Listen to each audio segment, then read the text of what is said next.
simbang gabi ay isang tradisyon ng Pilipinas na kung saan sa loob ng 9 na araw o 9 na madaling araw, ang mga Pilipino ay pumupunta sa simbahan upang magdaos ng isang nobena. Ang nobenang ito ay sa karangalan ng mahal na Birheng Maria. At ito ay iniaalay, unang-una sa lahat, para sa pagpapanatili ng buong Pilipinas sa pananampalatayang Katoliko. So yun ang main intention ng simbang gabi. Okay? Yung pagpapanatili ng simbahang Katoliko o ng Pilipinas pala sa pananampalatayang Katoliko. Okay? So, ang tawag, maraming tawag, simbang gabi, Misa de Gallo, okay? Misa de Aguinaldo, okay? Pero may mga distinctions yan. May mga distinctions. Misa de Gallo kasi ito'y ginaganap sa pagtilaok ng manok. Misa de Aguinaldo sapagkat ang pinagdiriwang natin dito ay ang aguinaldo o ang regalo ng Diyos.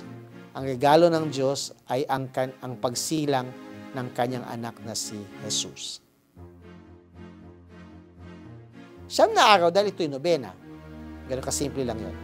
Ang pinakaunang nobena ay ginanap sa Acts of the Apostles na kung saan matapos umakyat si Jesus sa langit, ang mga alagad ay nagtipon-tipon at sila'y nanalangin kasama ng Birheng Maria. Nanalangin sila sa loob ng 9 na araw. Sa ika-10 araw, dumating ang sagot. Pumanaog ang Espiritu Santo at yon ay ang misteryo ng Pentecostes. Kaya ito'y nobena bilang pagtulad sa pananalangin ng 9 na araw ng Birheng Maria at ng mga apostoles sa pag-aantay nila sa pagkakaloob ng Espiritu Santo. Symbolically, ang 9 na araw ng simbang gabi ay maaari ding ituring na gumugunita sa 9 na buwan ng pananatili ni Jesus sa sinapupunan ng Birheng Maria. Well, actually, ang simbang gabi, ito'y isang indult na ipinagkaloob talaga ng Santo Papa sa lahat ng mga sinasakupan ng dati-rating Spanish Empire, Spanish Kingdom. So, kung tutuusin, hindi lang talaga sa Pilipinas nagkaroon ng simbang gabi, kundi sa lahat ng mga teritoryo na sinakupan ng hari ng Espanya. Ayun, yung indult ay nagsasabi, number 1, isang misa ang ginaganap araw-araw sa loob ng 9 na araw at ang misang iyon ay sa karangalan ng Birheng Maria. So yun ang siyasabi. Ngayon, siguro dahil sa Pilipinas, naging very popular itong simbang gabi, yung ibang mga tao para matulungan yung mga kababayan natin na hindi kayang gumising ng maaga, sila ay ginagawa nila yung pagsisimba nila the night before. Ang para sa akin, ang mahalaga doon siyam. Siyam na araw na pagsisimba. At ito'y pagsisimba sa karangalan ng Birheng Maria.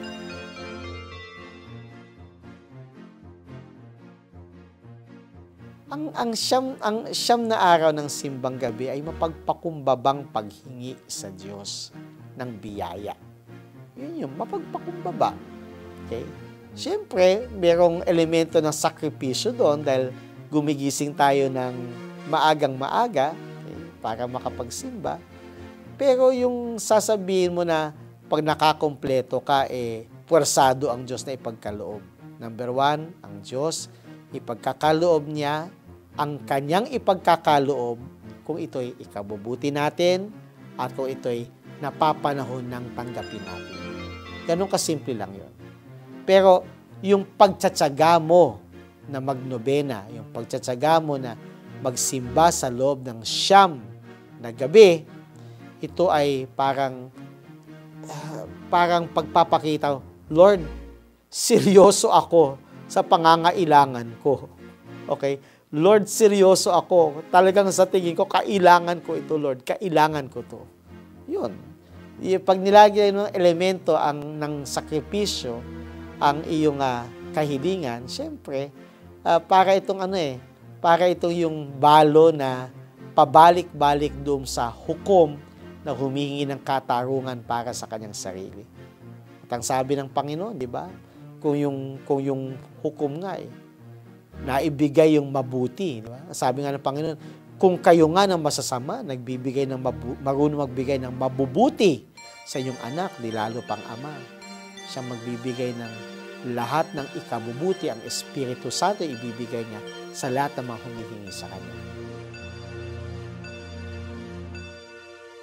Ang pagdiriwang ng simbang gabi ay ginaganap una sa pamagitan seryosong pagsisimba. Hindi ito simbang tabi. Sabihin nun, nandun ka lang sa likod, sa labas, sa may kampanaryo, tapos makikipagtagpo ka sa jowa mo. Okay. Hindi ganon. Ang simbang gabi ay hindi nakalaan para makahanap ka ng panandaliang jowa na pang Christmas. Hindi. Kundi ito'y seryosong pagsisimba. Maaga kang gigising, pagkatapos maghahanda ng sarili, pupunta sa simbahan, dadalo sa banal na misa, makikinig sa salita ng Diyos, sasama sa panalangin, at pagkatapos uuwi. Siguro perk na yung kakain ka ng puto bumbong at makakanin. Tandaan niyo, yung mga puto bumbong, makakanin na yan. Actually, ito yung mga nalalabing mga paalala na ang simbang gabi ay pasasalamat din ng mga magsasaka dahil yun ay panahon ng pag-aani. Ito'y paraan nila, makakanin na yan, ito'y paraan ng pag-aalay nila sa Panginoon. Salamat sa mabuting ani, kaya ito makakanin na ito ay niluluto namin bilang paghahanda sa iyong pagdating.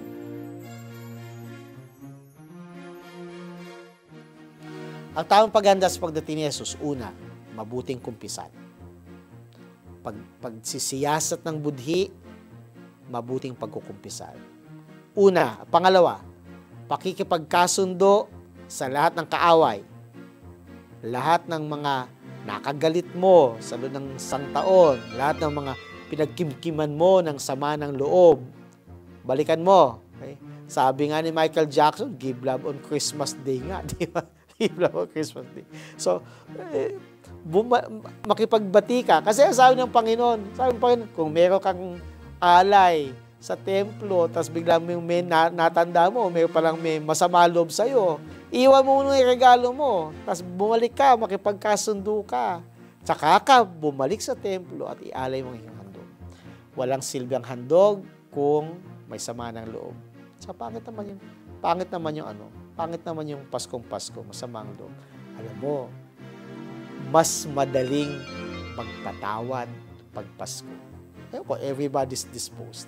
Mas madaling magpatawad sa Pasko. Kaya, kunin mo yung pagkakataon ng Pasko, makahingi ng tawad sa lahat ng mga tao na nakasamaan mo ng loob. At magpatawad ka din. Pangatlo, sa pamagitan ng pagsisimba. Kaya nga tawag din Christmas. Christmas. Misa ni Kristo. Okay?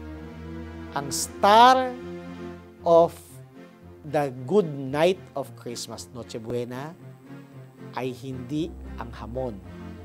Ang star ay si Kristo. Okay? So, mawala na ang hamon, mawala ng bagong damit, mawala ng bagong sapatos, mawala ng regalo, huwag lang mawawala ang pagsisimba. Importante ang pagsisimba. Dahil sa bawat misa, doon muling nagaganap ang pagkakatawang tao ni Jesus. Si Jesus ay napapasapiling natin sa pamagitan ng Eucharistia.